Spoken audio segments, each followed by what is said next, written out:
Hello, my dirty gardening friends. I am Iron, also known as Dirty Dragon. I am going to walk through my garden today. Neighbor's getting their tree chipped. I'm going to walk through my garden today and show you guys some of the most toxic, deadly, badass plants that I have, and you probably have some too, which is I'm guessing at least a few of them are probably going to surprise you that they're toxic, so that's kind of exciting. You know, if you ever want to have someone over for dinner, don't serve them these plants. Anyway, I've gone through this in the video a couple times, but the caveat is that I haven't researched each plant for which parts of the plant are deadly. Or how much you have to consume for them to be deadly or toxic or whatever, and that, good lord. Anyway, I'm just going to stop it there and go right into the plants, okay? First deadly plant on my list is monkshood, aconitum.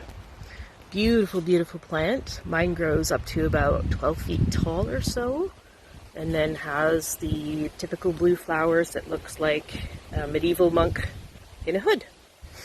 Very, very toxic. Don't eat it. Next toxic plant, deadly hospital, sick, much gross, puking, heart problems. I don't know exactly because I haven't looked into exactly why they're toxic or how much their toxins can bother you, but hellebore, don't eat it. Toxic plant number 3. Y'all know what this is? This is a hydrangea. Toxic, very poison, much gross, hospital, dead maybe. Don't eat it. These pretty greens here belong to another badass toxic poisonous plant, colchicum, autumn crocus. The greens come up around this time of the year, and then in the autumn there's a nice big, I have one called water lily that's a pale purple, that does look like a water lily because it's a double flower. Yes, very toxic. Don't eat it.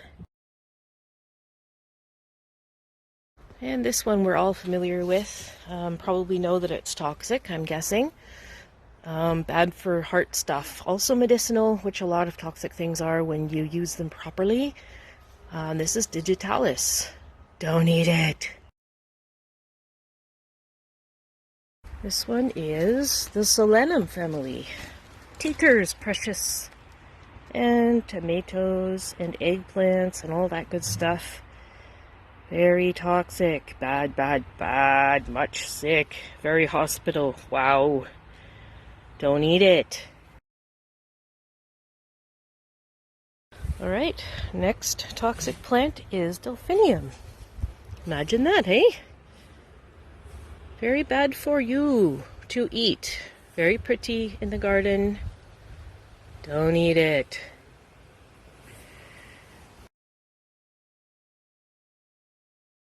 Deadly beautiful podophyllum. With a lot of these plants, it's only parts of them that are toxic, or if they're not ripe. For example, the fruit or the seeds or the roots or the leaves. So I'm just going over which ones are toxic, but not necessarily which parts of them are toxic, nor how much you would need to consume. I think I mentioned that earlier. I imagine a lot of it is dependent on things like your weight, how much you've eaten, what part you've eaten, whether it's raw or cooked, etc., etc. Anyway, do not eat. Highly toxic plants. Lupine. So pretty. So not food. Do not consume. Oh, it's putting out a blossom. Yay! I'm curious to see what color it is. It's self-seeded, so... Lupine, do not eat it! This is the last one on my list for today of toxic plants. Piers Japonica. Very nice shrub. This one's looking a little gimpy. Gimpy. But not for food. Don't eat it. Well, that's it for today's forays into the garden. Listen, do you hear it? The ice cream truck. Ooh. If that doesn't bring a thrill, I don't know what will. Anyway, peace out.